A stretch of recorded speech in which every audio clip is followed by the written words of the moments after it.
Hello everyone! Again, welcome back sa aking part 3 ng aking pag-trip dito sa Helsinki City ngayong araw na ito. Baybayin natin ang mga pasikot-sikot dito sa Helsinki City. Ayan, at maraming traffic, magaganda ang mga buildings din naman, although winter ngayon, kaya wala tayong makikitang mga kabulaklakan at mga punong kahoy na may mga dahon, kundi mga punong kahoy na walang mga dahon pero buhay na buhay po sila. Pupuntahan ko ang Senate Square habang hinihintay ko ang alas 5 dahil alas 5 papalabas ang aking BFF sa kanyang work. Ayan, at makikita natin ang magagandang mga building around here sa aking kinatatayuan dito sa gitna ng aisles dahil hindi na ako makatawid, naabutan na ako ng red light. Kaya, stop, look, and listen bago tumawid. O diba? Ayan, at ayun ang railway station. Ayan ang museum. Painting museum yan. Itong magandang building na to. Oops, tatawid na tayo. Bago ulit tayo maabutan ng red light. Ayan, mabilis ang lakad ni Dodong. Ayan, mga snow pa rin ang ating makikita at ang ibang mga grounds ay natunaw na ang mga snow pero mayroong mga black ice. Kaya dapat tayo ay mag-iingat sa ating paglalakad para hindi tayo madulas. Ayan. So, leading ako sa pinaka main roads sa Helsinki City. Makikita natin ang mga buildings na mga luma na pero magaganda.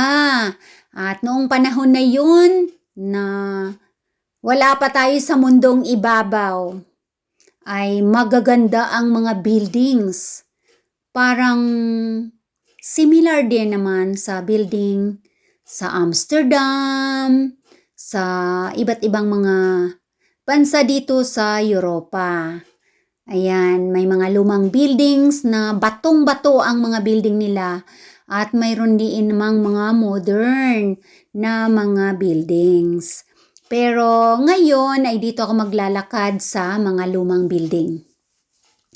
buildings at habang inihintay ko ang ilang oras pa, pupunta ako sa Senate Square at bibisitahin natin ang magandang simbahan. Oh, look at that, Bastard Burgers. Oh, hindi ba yan yung aming branch ng restaurant before na pinapasukan ko? Hindi ko alam. Ayan, at habang naglalakad tayo dito ay maraming mga renovation sa mga karsada. Ayun, nakikita na natin ang napakagandang building. Ayun, dun sa unahan. Kita ninyo yan mga palanggingging. Ito tindahan ng magagandang mga mamahalin na mga sapatos. Ayan, as you see, super ganda ng building. Lumang-luma pero batong-bato ang building na yan. Dito sa center na ng Helsinki City, parito ang mga trams, mga sasakyan, mga kotse, mga taong naglalakad. Pero dahil ngayon ay winter, kaya walang gaanong maraming mga turista. Ang iba naman ay nagre-renovation na para syempre preparation para sa summer. Ayan, Ratika na naman, tram, Vauno kung tawagin dito or Ratika. Yan, ang gaganda ng mga building rin naman dito. Ayan, nakikita niyo yan. May mga sculpture ng panahon na yun. Ang galing nilang mag-painting or mag-sculpture. Ayan, kung inyong natatandaan, di ba? Ayan o, si Colierbo at saka si Pohjola. ang mga estatwang mga historical. Yan ang Camp Galleria at saka Camp Shopping Mall. Diyan sa mga bato at magagandang mga buildings. Ito ang Clouvy. Yan, isang building din sa kabilang side naman ng Karsada. Banda doon ay ang Esplanade, but hindi tayo pupunta doon. Kundi dito tayo pupunta sa Senate Square. Ayan, very simple. Simply the best ang mga decor. Hindi masyadong magarbo ang mga finish. Kaya yan, ganyan lang ang kanilang mga display sa kanilang mga stores. Papasok ako sa loob ng Clouvy, hahanapin ko ang Fatser, kung saan ang aking BFF ay nagwo-work para madali ko nang mapuntahan. Kaya lang, wala pala dito sa Clouvy. Gondo naman ng orchids. Flower shop po ito dito. So, hinahanap ko kung nasaan ang Fatser kasi ang sabi niya sa akin, sa Clouvy. So, pumasok ako dito sa Clouvy Mall at hinahanap ko ang kanyang workplace pero hindi ko nakita. Wala dito, ayan. Naglibot-libot na ako dito, hinahanap ko. Ito lang ang mga stores or mga coffee shop na nakikita ko dito, Subway, ayan. At mayroon pa silang Valentine's na mga balloons, ayan. So, wala talaga yung kanyang Fatser. Kaya, tinext ko siya, sabi ko, hindi ko makita sa Clouvy yung iyong cafe, kung saan ka naroroon, Sinta. Ayan, at mamaya ko na-explain, dito muna tayo sa Senate Square. Ayan na, malapit na ako sa simbahan na super popular. Leading na ako at nilalakad ko na. Ayan, dito na ako. Ilibot ko saglit ang ating camera para makita ang views. Ayan, pupunta tayo sa simbahan na yan. Tuomiokerko Lutheran Church na talagang dinadayo at pinupuntahan ng mga turista. Kasi nasa center siya ng Helsinki City. Napakadaling puntahan. Yan. So, ayan ang isang building na super ganda. Bagong renovation lang yan. Dito sa Senate Square, sa ngayon ay winter, so madulas pa ang mga karsada niya kahit wala ng mga snow. Ayan, pero may mga ice. Tapos, ang mga turista hindi naman masyadong marami kasi nga winter pa. May mga snow pa yan, may tourist bus dyan. At, ayan mga turista. Patingin-tingin din, pa selfie-selfie sa palibot ng simbahan at sa loob ng simbahan. Mostly, mga taga-Asia ang mga turista sa ngayon. Ayan. So, pupuntahan natin syempre ang loob ng simbahan na ito na very popular sa mga turista kung sila ay napupunta dito sa Finland. Yan, hindi pwedeng hindi pasyalan ang magandang simbahan na ito. Ito ang mga nasa paligid niya. Yan, library, at museum at kung ano-ano pang mga building, Senate Square, at kung ano-ano pang mga nakapaligid dito sa Senate Square. Iba't ibang mga building, may mga coffee shop, at kung ano-ano pa. Yan ang ganda, diba, ng pagkaukit ng mga sculptures dyan sa building na yan. So, dahan-dahan tayo ng ating paglalakad. Mga palanggingging, shout out everyone! At may snow at may mga black ice. Kaya dahan-dahan tayo ng ating paglalakad para hindi tayo madapa. Ayan. So, dito na ako sa medyo mataas-taas na bahagi ng simbahan. Ang ganda, di ba? Ayan. So, from here, makikita natin at matatanaw natin ang mga buildings na nakapaligid. Ay, yung simbahan yun nandun, banda. Ayan, enjoy lang kayo sa panonood hanggang naaabot ng inyong mga tanaw. Ayan, ang ganda ng mga pillars. Parang nasa Greece na mga lumang pillars din doon sa mga napuntahan ko ring mga ibang mga bansa pa sa Prague. Alright, so papasukin natin ang loob ng simbahan na ito.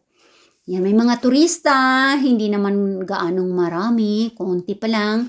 Labas-pasok din naman, iba't ibang mga turista. Pero mostly ang nakikita ko from Asia. Ayan. Pumupunta sila dito siguro kapag winter kasi mura-mura ang flight tickets. Ayan, ang ganda ng loob. Yan, ang organ. Yan, ang ganda. Pati ang bubungan, parang may buwan, may full moon. Diba? So, yan ang organ. At yan ang mga upuan dyan. Ang ganda rin ng ilaw. Okay, sige. Picture. Ang inday sa magandang chandelier. O, diba? Napakatahimik. At syempre, observe silence ang nakalagay sa entrance door, syempre. So, ang mga tao dito sa loob nagbubulong-bulong lang. Kasi para tahimik, quiet, peaceful. Kasi may iba sa mga sulok na nagdadasal. Mayroon ako nakitang 3. Magkakahiwalay ang lalayo ng kanilang mga distansya. Kaya very quiet kapag pumapasok tayo sa mga holy place. Ayan, ang ganda. Bulawan na bulawan, gold, parang corona, di ba? Yan. Super ganda, mga palanggingging. So, magbulong-bulong na rin lang ako. Kasi nga may mga nakaluhod na paisa-isa sa malalayong distansya.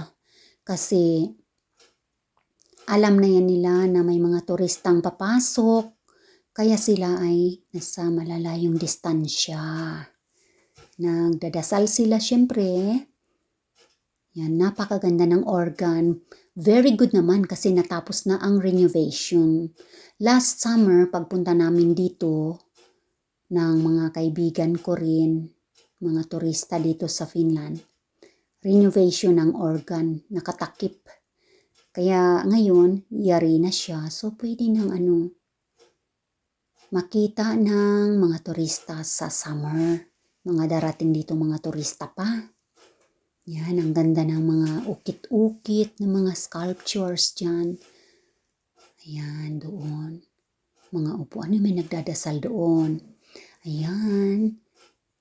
Reyna Ngangabels, nakasuot pa ng kanyang mabalahibong lamb fur na winter hat.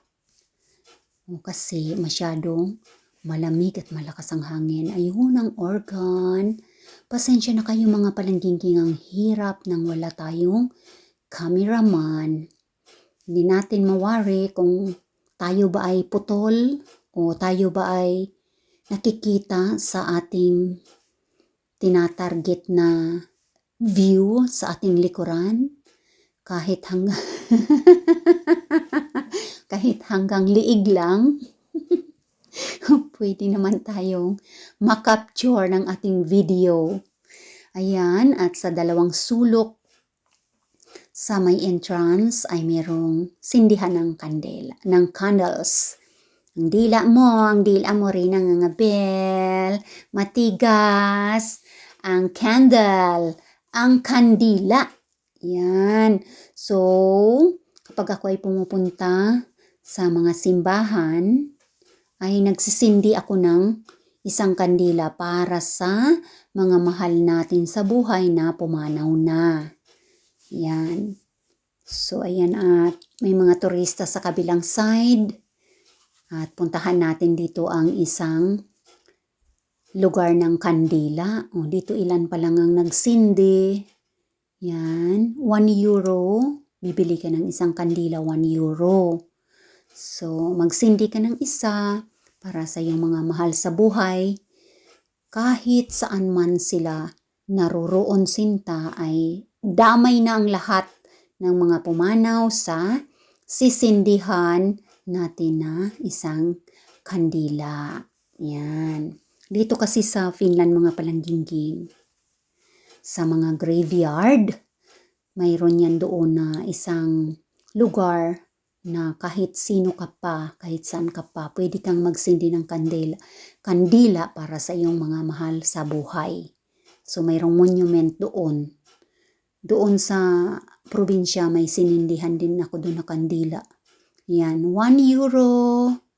Yan, bibili tayo ng isang kandila para sindihan natin at lumiwanag ang daan at kaharian. Ayan, kung saan man naroroon ngayon ang ating mga palangginging sa buhay. Okay, hindi mag-a-appear pa ang Reyna King Angabel to prove na sa kanya ang kandila na yan. O, wag niyong aagawin, sa akin yan. Sa akin ang kandilang yon para sa mga mahal ko sa buhay. Ayan, o, diba? Nakapagsindi tayo ng kandila, mga palangginging, para sa ating mga palanggana pumanaw na. Ayan. Nakakamiss rin naman ang ating mga palangginging na pumanaw na, pero wala tayong magagawa kasi lahat naman tayo ay lalayas or papanaw sa mundong ibabaw na ito, di ba? Alright, so lalabas na tayo. Oops, gumagalaw ang doorknob. Hello, palangging! Oh. mga taga-Asia, parang Korean yata or Japanese or Chinese ang mga Inday na pumasok kasi nagbabaw sila sa akin eh. Sino ba ang mga nagbabaw? Japan nagbabaw sila. Ayan. So labas na tayo dito mga palangginging. Tunghayan natin ang Senate Square. Ayan, ang binilang namin ang steps noong summer. Kasama si Lala Brisa at ang kanyang mga palangginging. Yan ang Senate Square. Diba? Sa ilalim ng grounds na yan ay libingan nung panahon ng mga wala pa tayo sa mundo. Libingan dito, lahat ng areas na ito ay libingan, graveyard nung panahon na yon. Pero hinukay na nila ang mga bones at nilipat nila sa panibagong graveyard. Sino mag-aakala, di ba, na itong Senate Square ay isang sementeryo noong panahon na hindi pa tayo nabubuhay sa mundong ibabaw.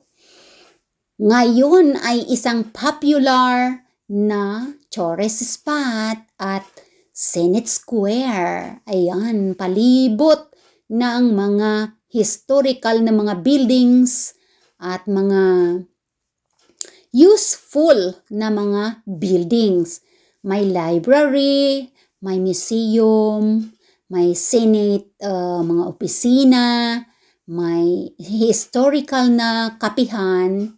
Of course, ang dating sementeryo ay sobrang gumanda at naging popular sa mga turista. At of course, sa mga taga rito. Ayan. Yan ang steps. Hindi ko na matandaan kung ilan.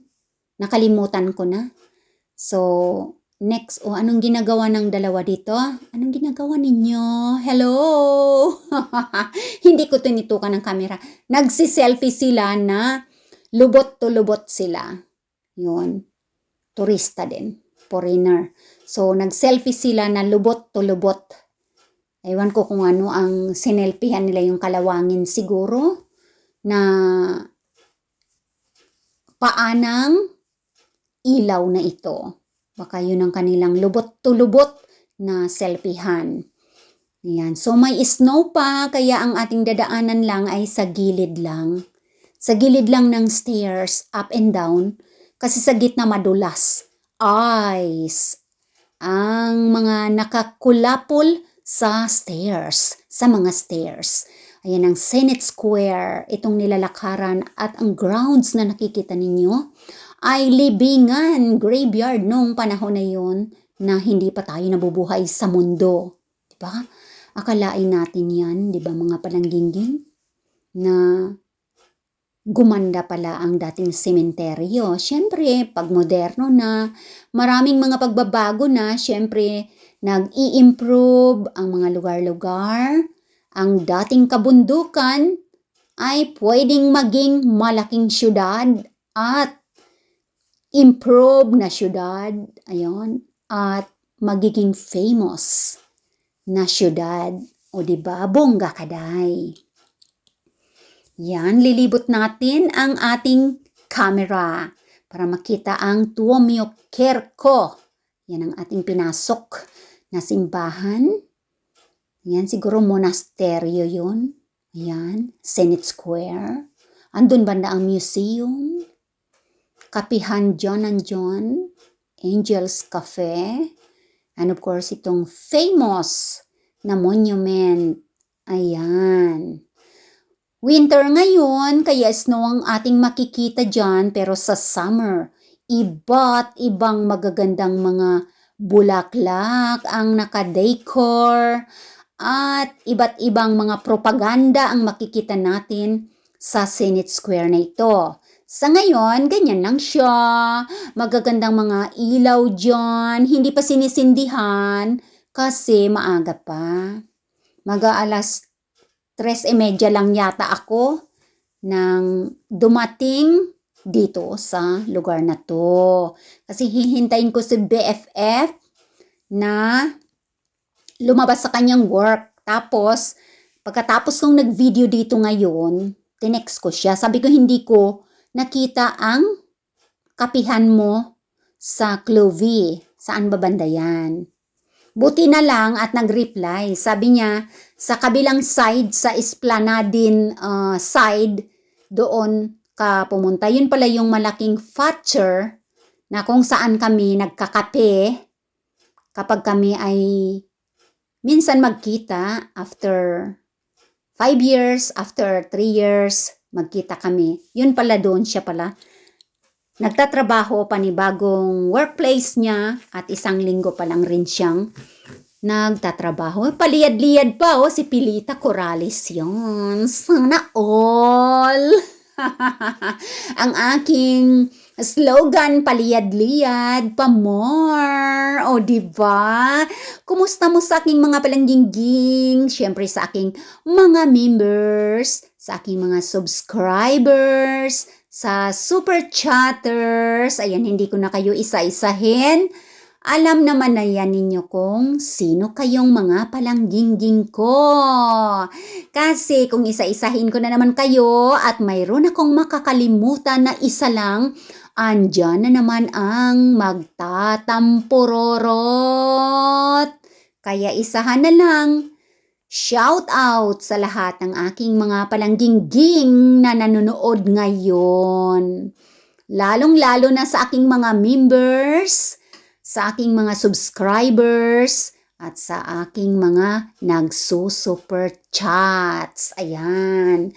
Thank you so much. Siyempre dyan sa kung sino man ang makakapanood ng aking mga videos, please do subscribe, like, comment, and share naman. Beka naman dyan, mga palangging-ging. Pwede nang pa-like dyan. Minsan makikita natin may mga views pero konti lang ang like. Kaya please naman like dyan, mga palangging-ging. Para magiging kaibigan tayo ni algorithm. O diba, mga palangga? Ayan, at naglalakad na ako dito. Pupuntahan ko na si BFF sa kanyang kapihan. Kasi alas 5 ang labas niya. Kaya 10 minutes earlier, papasok na ako sa kanyang kapihan. Yan. So, andito na kaming dalawa at maghi-hello na kami sa inyong lahat. Hi! So, we see again today my BFF. Ayan, okay. Hello, Auntie there. Hello, hi! So, we are going home. Yes. You also did take the train? No, I go to Metro. Metro. Yeah. Okay. Alright, But take a we're going picture to there. have- That way. Yeah. Yeah, okay. Yes. So, we see again today for the long. How many? Yeah, it's Ukawan before. We again see there. Bimikira lain. Sello. Yeah. And now we see again 2 months ago. So, the BFF only see once in a while. Because we are very busy